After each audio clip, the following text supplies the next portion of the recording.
Good morning, everyone, and welcome back. I'm excited to be here with all of you.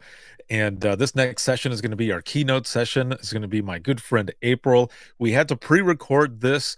It's got a lot of stuff that's been going on, and April wishes she could be here and says to have a great conference and everything. And we got together yesterday and actually got this recorded and everything for everyone. So I'm excited for all of you to hear what April has to say. We've been good friends for a long time here, and again, I'm excited to have um, her as a keynote speaker and for you to hear her word this morning. So without further ado, I'm going to go ahead and play her keynote here. Now I'm going to mute my microphone and my camera and everything will disappear. I have switched the settings, so you should be able to hear it. If for some reason you cannot, let me know.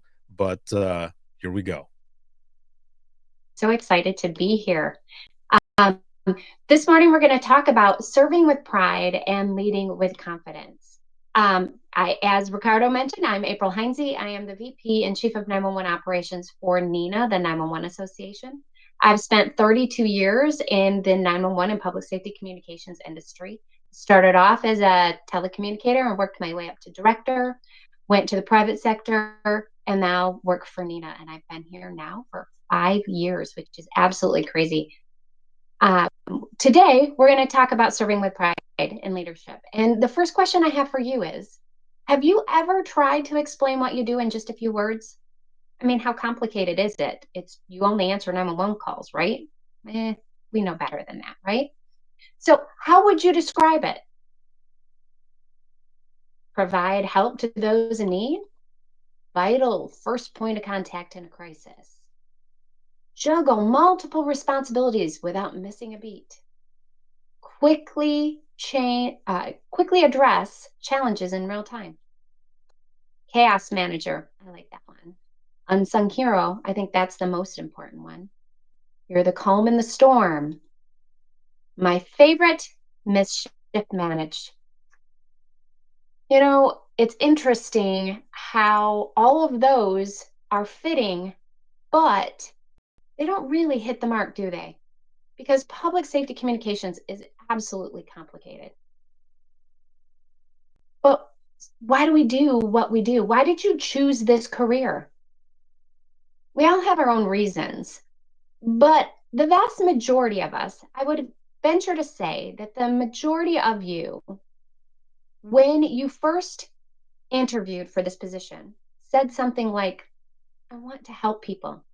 I have a desire to serve. I want to do something that makes a difference. And all three of those things are absolutely true. Being a hero is harder than you think, though, isn't it? We all knew going into the profession that the job wasn't going to be easy. Some of us understood that it was going to take some sort of a mental toll on our well-being. Most of us didn't realize that it was going to take a physical toll on us. And even fewer understood that our home stressors could compound that toll and really have a real detrimental toll on our mental and physical well-being sometimes. The good news is, despite all the stressors, the vast majority of us like or love our jobs. Earlier this year, Nina and Carbine teamed up and we did the Pulse of 911 survey. And during that survey, 87% of you said you either like or love your job. That's pretty profound. I don't know that every industry has that. However, those that do enjoy our jobs, sometimes our jobs do become, at times, dissatisfying. Reason for that? Sometimes you're overworked, underappreciated. I think that's a big one in the 911 industry.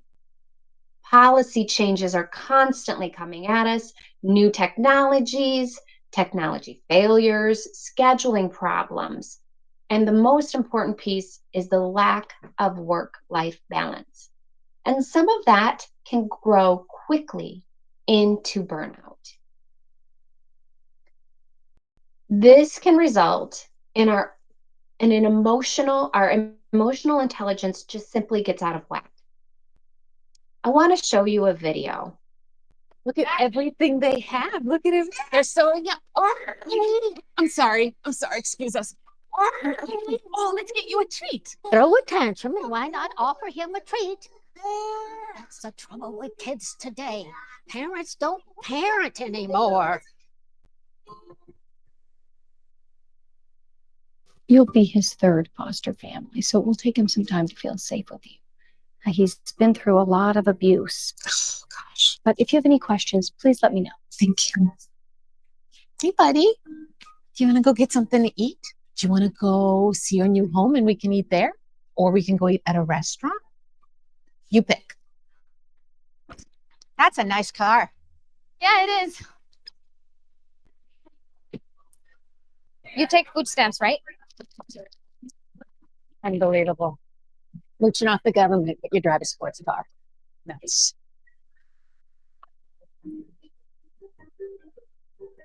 Thank you so much for letting me borrow your car again and watching him. No problem. You've been through a lot, and I'm so happy to help. Anything to help while you're trying to get back on your feet. Thank you. I appreciate it. Bye. Bye. What is this guy doing? This guy's an idiot. Ah, get out of the way! Get out of the way! Learn to drive! About time.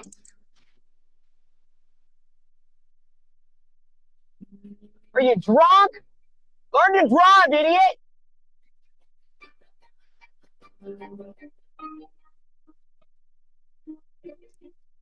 I'm very sorry. We tried everything that we could. I'll give you a moment.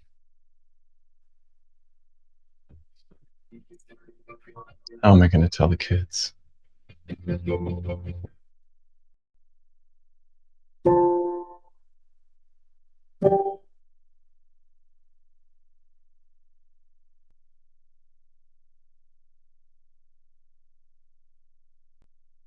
So, have you ever caught yourself doing something like that? I have. I am as guilty as anybody else, and I still do it sometimes. But I've found a way to check myself, and I check myself a lot quicker nowadays because knowing is half the battle. Understanding and using empathy is something that we all need to do in our jobs. But because we have this mental and physical drain on the persona of us every day because of everything we deal with, when we get to the point where we're dissatisfied or even get to the point of burnout, that empathy and your emotional intelligence takes it just takes a toll on us, and we are unable to do that. And you start to find yourself going to a drive-through and you're having difficulty in the drive-through because somebody is the person taking your order is kind of snippy with you. Well, have you thought about the fact that maybe what you did, how you treated that person, was different because your emotional intelligence is out of balance? We all go through it. And I only point this out because, especially during this time of year, we really need to take a check on ourselves. We don't do these things because we think because we're mean or because we're evil. It's just our human nature. And when that empathy wanes, it's easy to only see things one sided, and it's usually one sided in your benefit. So it's important to remember that there's always more to every story. So do your very best to take a breath and tell yourself, be kind when you start to feel those things. Bringing yourself back into balance is extremely important. And how to do that is this is a little acronym that you can use. IDEA. Identify different processes and behaviors that you need to change. Determine what those new processes and behaviors should be. estimate the impact of those changes, and assess, boy, I'm having a struggle moment myself this morning, assess your reactions and try to understand them.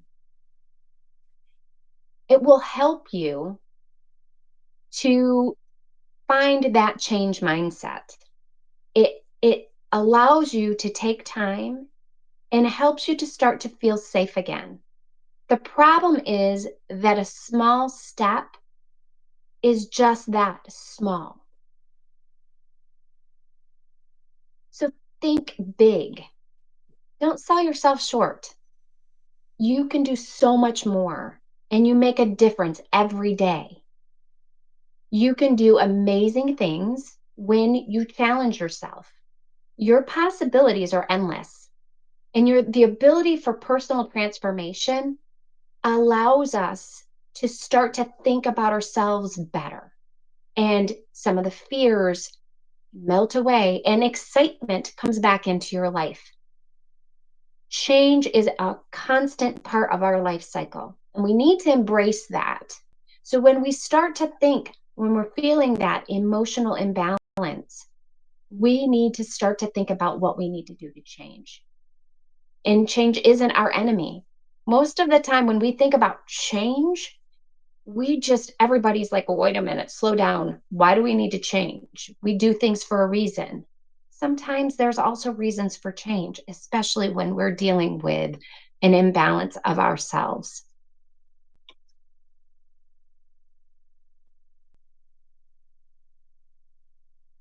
A growth mindset helps you to mitigate the negativity that sneaks in when you least expect it. If you're not stretching your mind, you're probably missing something.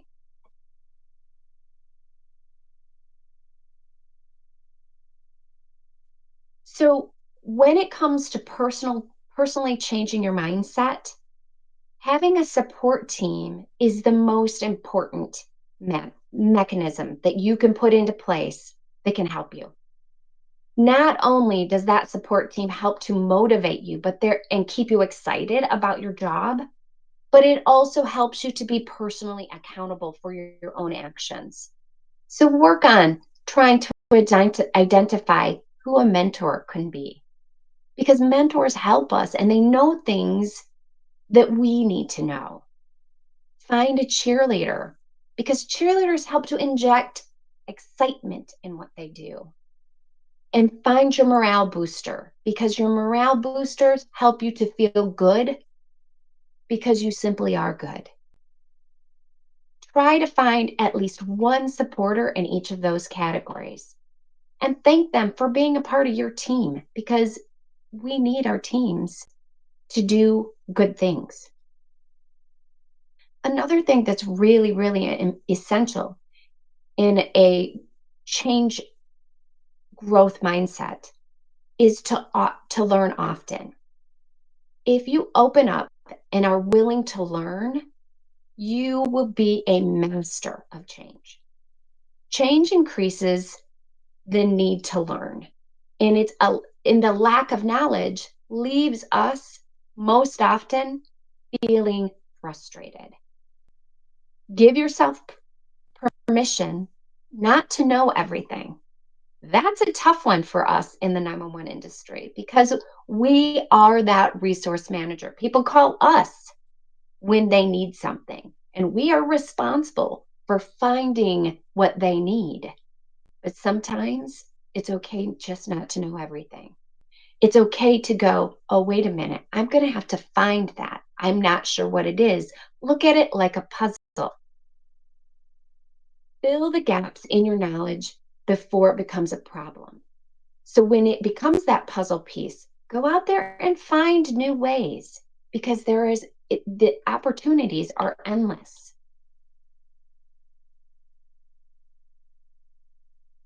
One of the things that we in the 911 industry often don't recognize is that we're a leader. We are a leader. We lead people who call us. We lead the road in what they need. Leadership it doesn't just come from administration. It comes from within all of us. So do you see yourself as a leader? Because you should. Each and every one of us are leaders. You wouldn't be in our 911 profession if you weren't. So John Cotter is a Harvard business professor, and he's written several books. And John Cotter is one of the foremost folks in the industry on leadership. And John Cotter says that leadership is associated with taking an organization into the future and finding opportunities that are coming at us faster and faster and successfully exploiting those opportunities. Leadership is not just about attributes, it's about behavior. And that's the key piece here. It's the behavior that you do in the 911 center every day that makes you a leader.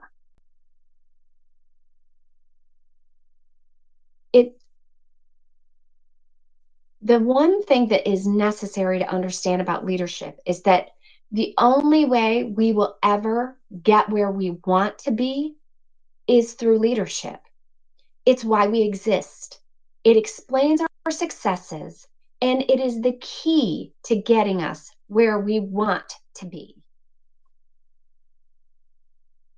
So, what is leadership in a nutshell?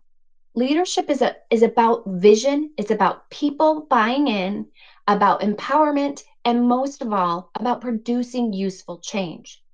John Cotter said that as well. Cotter suggests that for change to be successful, 75% of an organization has to buy into that change. Ask yourself, are you the 75%? Or are you about the 25% that resist it? We talk about change and leadership because they are intertwined, and it's extremely important for us to be able to look at ourselves and understand what is it that we need to do to change, to grow, and that helps us to be better leaders overall. It's very important for us to think about that as we move forward. Most effective leadership styles, the most effective leadership style is that of servant leadership. We use this the most in the 911 industry. A good servant leader will be able to read the situation and determine what staff needs, what you need personally, what the caller needs. An authoritarian leadership is direct in a crisis. We have a tendency to have that authoritarian leadership when we need it, direct in a crisis, when we talk to our callers, when we need to take control on the radio. We sometimes have to pull the authoritarian leadership style into what we're doing.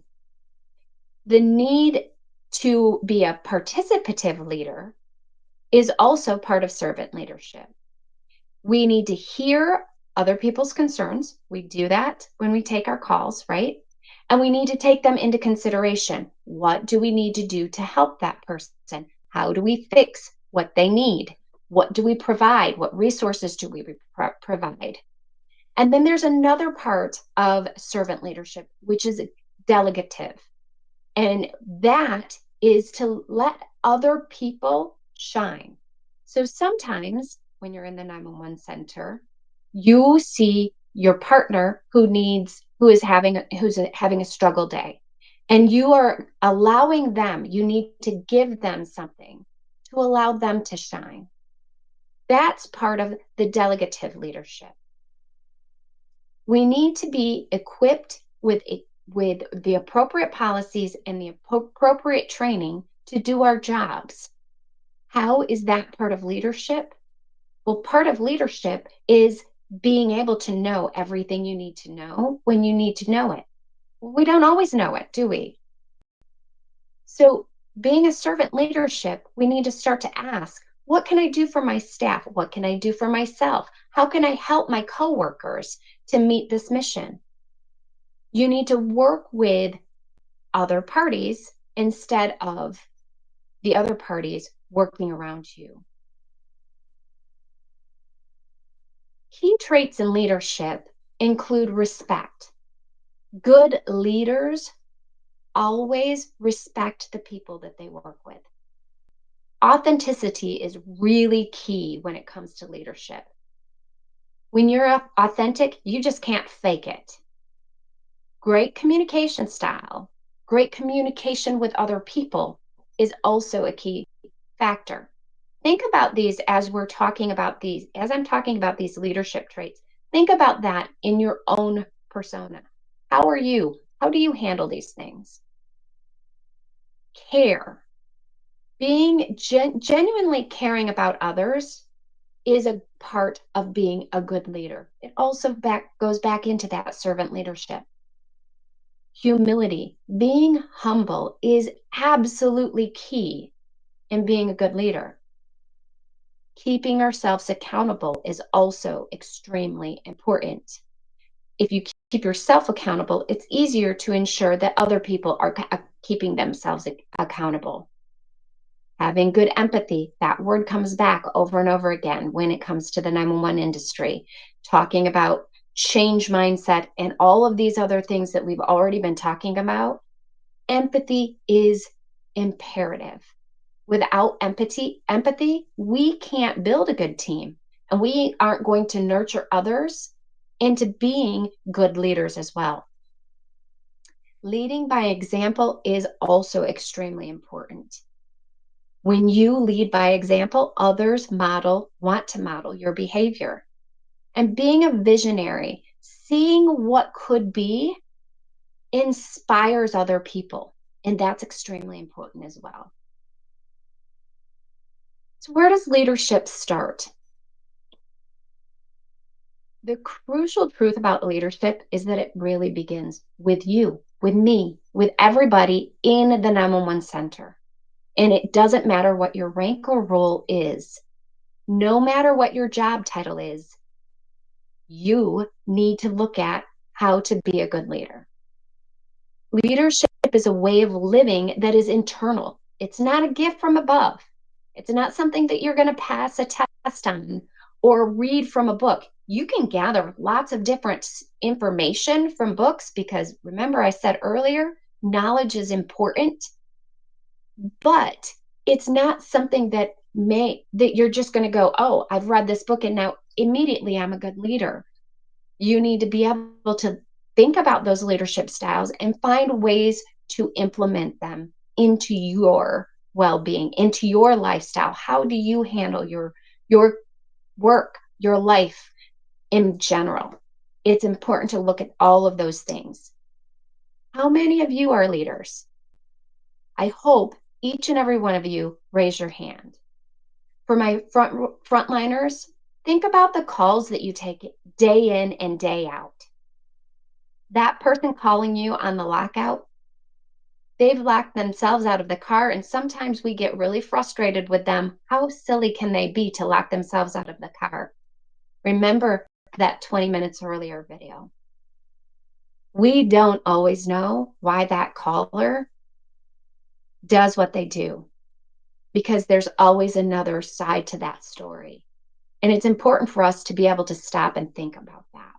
So instead of judging and being judgmental, we need to think, okay, how can I help this person? Because more often than not, just sending that person who has locked their keys in their car the help they need, or providing them the telephone number so that they can call that locksmith or wrecker service so that they can get the help they need, you have become that hero to them because you don't know what happened to them on the other side. As far as my PSAP managers out there, you take care of all of these folks, even if they don't see it. More often than not, they don't see it. They have no idea all of the things that you do because you don't toot your own horns. You place yourself in between them and those that want to take a shot at them, whether it's higher up administration or it's a fire chief or a police officer who is unsatisfied in how they handled it, or a caller that calls and says, your call taker was just absolutely rude to me. You need to understand that you are that frontliner to them. You take care of them.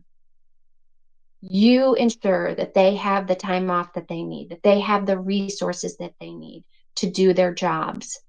Your leadership is so important to them. And they don't do a good job either of telling you how much they appreciate all of those things. Sometimes they know all of the things that you do, sometimes they don't. And that's okay. They don't always have to know that. But leadership starts with you, no matter what your rank. The best thing that you can do to ensure that you continue to grow and be a leader and move yourself to the next rung is to stay engaged. From being engaged in your local 911 center, your special teams, being a CTO, maybe being a part of your public relations team, maybe being a part of your critical incident response teams. There are so many different ways for you to stay engaged, even in your own PSAP. Special projects, finding special projects, working with your leadership, your administration to do bigger and better things in your 911 center. If you're interested in doing additional things outside of your 911 center that allows you to see your profession at a bigger level, maybe start to look at some of the different state committees that you can get involved in. Every state or municipality, there are local chapters of NINA and of APCO that you can look at, that you can turn to. What kind of committees do they have? There are state committees, whether you have a state 911 committee or a state 911 board, there are working groups that you could potentially get yourself involved in there. That not only helps you lend your voice to your profession, but it also allows you to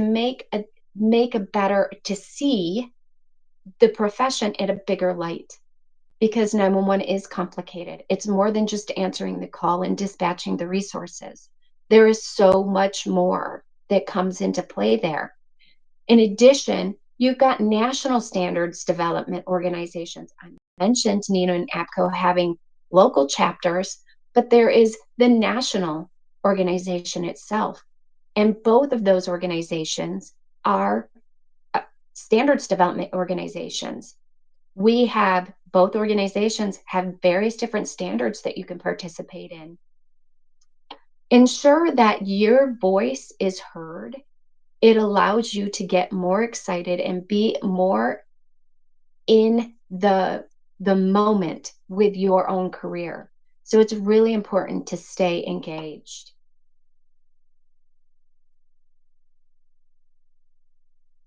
With that, I want to thank you all. It has been a great honor to speak to you today. I wish you all a wonderful rest of your conference. And please remember, dare to be great.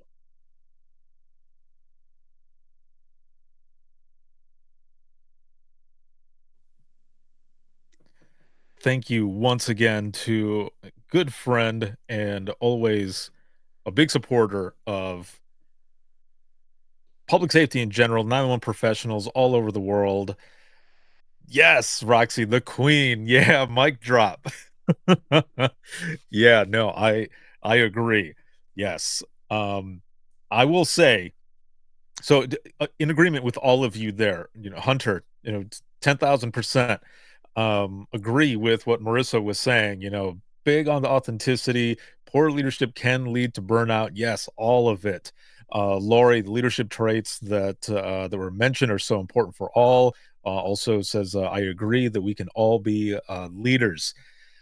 It was it was awesome to sit with April yesterday and go through this. And we've done things over the years for a long time, and we've known each other for a long time, from our dispatch days, Michigan Nina when it was still in Lansing and all the way up until now. And was just really cool to be able to sit with her, record this, and be able to get this to all of you to hear her word as well for the opening keynote on D1 day one on day one of Dare to Be Great, this virtual event that's for Dispatch by Dispatch. And I will say, when I was putting this together, and actually when we recorded this, the video piece, I spliced it in because there was an audio issue. So I just told her, just go through it and I'll splice in the actual video. So when I spliced it in and I was editing it yesterday evening, I don't know who said it over here. Let me look up in the comments really quick. Kimberly King says, love crying first thing Monday morning. I agree. I was the same way. Watching it this time, this was about the third time or so that I watched that video, and it is a very good video, very powerful video, and really makes you think. But I was the same way. I was sitting there watching it, and it was all in my feels as well. So again, a big thanks to my good friend April, and just her word and everything today. Again, serve with pride and lead with confidence was the title of her keynote, and fits perfectly for this entire week, for Dare to Be Great, and for all of you. Thank you for everything that you do. And we are going to be moving over to the next session. The next session is going to start at 10:45. So in about 10 minutes or so, we're going to start up next with Wendy Bundy, and her session is called Married to the Mic: Lessons Learned from Being a Dispatch Spouse. So I will see you all over there. I will bring you over there with me here momentarily, and thank you all once again. We'll see you in the next one.